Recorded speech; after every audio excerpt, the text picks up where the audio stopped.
de UNER, docente universitario en la Universidad Nacional de Entre Ríos, también en la Universidad Autónoma de Entre Ríos, y también integra el Centro de Economía Política Argentina, a quien le agradecemos mucho esta comunicación. Juan Pablo, bienvenido a Puede Fallar, ¿cómo estás?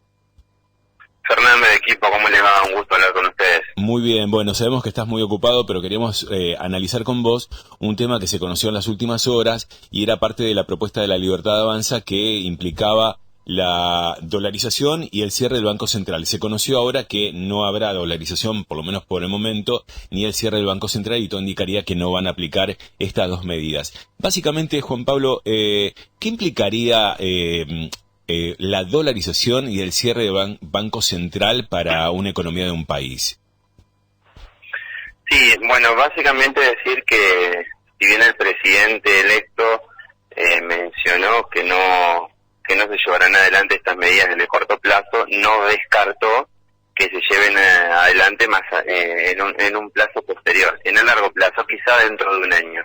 Igualmente, quien ha tomado las riendas de la economía es Toto Caputo, que formó parte de la gestión del gobierno de Mauricio Macri y fue uno de los impulsores del endeudamiento con el Fondo Monetario Internacional, y es quien ha asesorado al presidente electo para que no se lleve adelante ni la eliminación o cierre del Banco Central en el corto plazo o dolarización. Ahora bien, a saber, Juan Pablo, no existe ningún país del mundo que tenga un Banco Central sin utilización, es decir, todos los países del mundo tienen un banco central que regula el funcionamiento de las entidades financieras, porque no solamente se trata de que el Banco Central tenga que ver con el aumento o la disminución de la cantidad de dinero, sino que también tiene otras funciones específicas y tiene que ser el regulador exclusivo de las entidades financieras,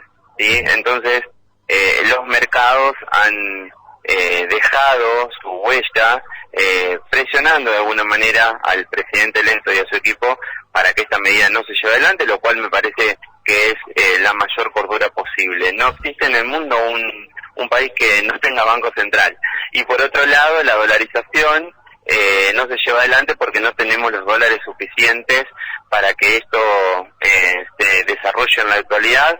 De hacerlo, tendríamos un tipo de cambio por las nubes que solamente acentuaría una situación de crisis que ya es muy importante para el común de la población argentina. Así que ambas medidas en el corto plazo no se llevarán adelante, y obviamente ya lo hemos hablado en otras ocasiones, pero la dolarización restringiría aún más ese proceso de soberanía que pretende tener la Argentina.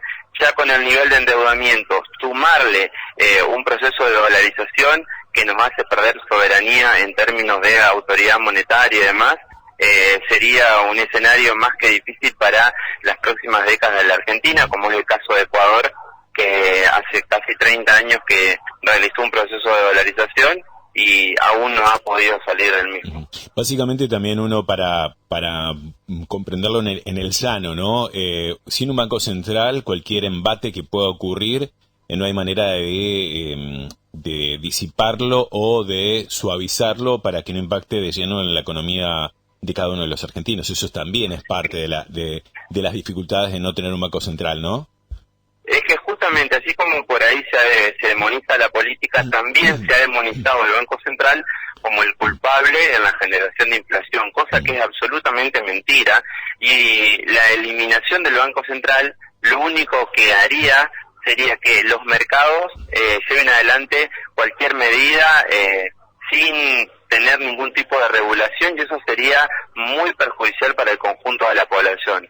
Necesitamos una autoridad monetaria que coordine el funcionamiento de las entidades financieras en la Argentina y en el mundo.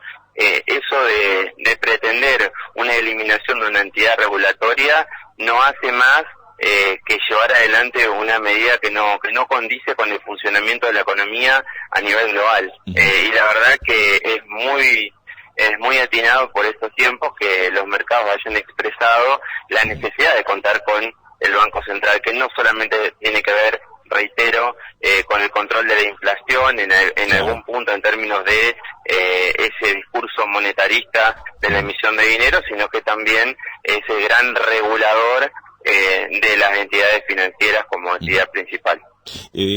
Para finalizar, Juan Pablo, vos decías, bueno, por un año no se va a hacer ni la dolarización ni el cierre del Banco Central, pero los que le pusieron el pulgar para abajo y dijeron, bajo ningún concepto se va a hacer, son los bancos. Y eso es lo que Caputo termina trasladándole a Milei. Sin la aceptación de los bancos es imposible llevar adelante ninguna medida de estas. Entonces, el mercado es el que le dice que no, y esto indicaría que esto no va a ocurrir ni a corto ni a largo plazo. Sí, plenamente. Además tenemos que decir la verdad. Toto Caputo representa al poder económico financiero internacional, y en realidad lo que se está tratando por estos días, lo que está marcando la agenda económica financiera del país, es la reducción o eliminación en todo caso de las LELIQ, que son un respaldo de todos los plazos fijos en pesos que existen en las entidades financieras de la Argentina. Hay que ver cómo termina siendo esa situación, esa medida que van a tomar, pero en algunos casos se está planteando que vendría a aplicarse una especie de Bonex, como en su momento aplicó el gobierno de Carlos Menem, donde se restringe la posibilidad de que los ahorristas puedan sacar sus pesos de las cuentas bancarias. Todavía no hay medidas establecidas, obviamente no asumió la nueva conducción, pero me parece que la agenda prioritaria de este momento pasa por ahí. Bien, Juan Pablo, te agradecemos muchísimo el análisis, sabemos que estás muy ocupado, pero te agradecemos obviamente que nos hayas dado este tiempo para analizar. Gracias, un abrazo. Gracias a ustedes, un abrazo como siempre y a disposición. Igualmente, Juan Pablo Enríquez, contador.